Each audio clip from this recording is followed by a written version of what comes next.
with growing alarm. We are not drifting toward crisis. We are racing toward it. We are not witnessing isolated incidents. We are on course to potential chaos. The expansion of this conflict could ignite a fire that no one can control. We must not let that happen. Excellencies, it may be easy to list a range of problems that have impacted relations between Israel and Iran in the last decades. But the central question of this conflict is the nuclear question. Non-proliferation is a must for the safety in the last decades. But the central question of this conflict is the nuclear question. Non-proliferation is a must for the safety and security of us all. The Non-Proliferation Treaty is a cornerstone of international security. Iran must respect it. And Iran has repeatedly stated that it is not seeking nuclear weapons. But let's recognize there is a trust gap. The only way to bridge that gap is through diplomacy to establish a credible, comprehensible, and verifiable solution, including full access to inspectors of the IAEA as the United Nations technical agency in this field. For all of that to be possible, I appeal for an end to the fighting and the return to serious negotiations. At this defining moment, I urge this Council to act with unity and urgency for dialogue. And I urge the international community to rally behind the sole path that can deliver lasting peace, diplomacy, grounded in international law, including the UN Charter. This is even more crucial given the unfolding horrors in Gaza. Excellencies, the only thing that is predictable is that the consequences of continuing this conflict are unpredictable. Let us not look back on this decisive moment with regret. Let us act responsibly and together to pull the region and our world back from the brink. Thank you. I thank the Secretary General for his remarks. I now give the floor to Ms. Rosemarie DiCarlo.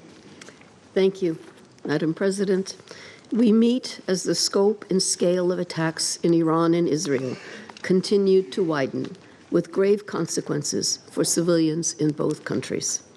In Iran, Israel claims to have targeted over 100 military sites and nuclear facilities, including the Kermanshah missile base, the Natanz and Isfahan nuclear facilities, and the Kondab, former Iraq, heavy water reactor. At the same time, government buildings, homes, and residential neighborhoods, factories, hospitals, airports, and refineries have been stuck in and around Tehran, Isfahan, Tabriz, Avaz, and among many other cities. The bombing on 17 June of Iran's state-run television channel during a live broadcast marked a chilling moment. Residents of Tehran and other cities have received warnings to evacuate on more than one occasion. Iran has closed its airspace until further notice and has shut some border crossings. In Israel, residential neighborhoods and essential infrastructure have been hit throughout the country, notably in Tel Aviv, Petah Tikva, and Eilat.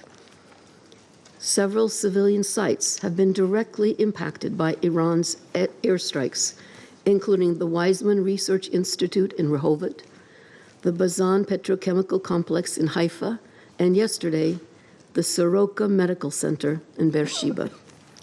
A state of national emergency remains in place, with severe restrictions on air travel. Several areas in the occupied West Bank have also been impacted, and checkpoints and road closures are impacting movement, especially for Palestinians. Throughout the region, airspace remains severely constrained by these exchanges, not only within Iran and Israel, but also throughout Syria, Jordan, Lebanon, Iraq, and beyond. The intensifying cycle of attacks and counterattacks has resulted in hundreds of civilian casualties, including fatalities in both Iran and Israel. According to Iran's Ministry of Health, as of 19 June, 224 people had been killed and more than 2,500 others injured in Israeli strikes across Iran. The health ministry added that 90% of the victims were civilians. Other estimates, based on local non-governmental organizations and human rights groups, suggest the death toll is at least double the official figure. In addition, there have been over 20 high-ranking Iranian military leaders killed, notably the commander and chief of staff of the Iranian Armed Forces, the IRGC commander-in-chief, and IRGC intelligence chief, as well as several nuclear scientists. We've also received reports of significant displacement out of Tehran, a city of over 12 million residents, resulting in massive traffic jams. Fuel shortages are leading to long queues at patrol stations, sometimes for over 5 hours, further hampering movement. And still, many remain trapped in their homes in Tehran with nowhere to flee. In the absence of bomb shelters on air raid sirens in the city and widespread internet blackouts, further strikes are bound to harm more civilians. In Israel, the Office of the Prime Minister stated that, as of 19 June, Iran's strikes have killed 24 people and injured 915 others, the vast majority civilians. The strikes have also damaged homes, leading to the displacement of Israelis. Madam President, we are teetering on the edge of a full-blown conflict and a humanitarian crisis. International humanitarian law must be respected, including the principles of distinction, proportionality, and precaution in attack. Attacks directed against civilians and civilian objects and indiscriminate attacks are strictly prohibited.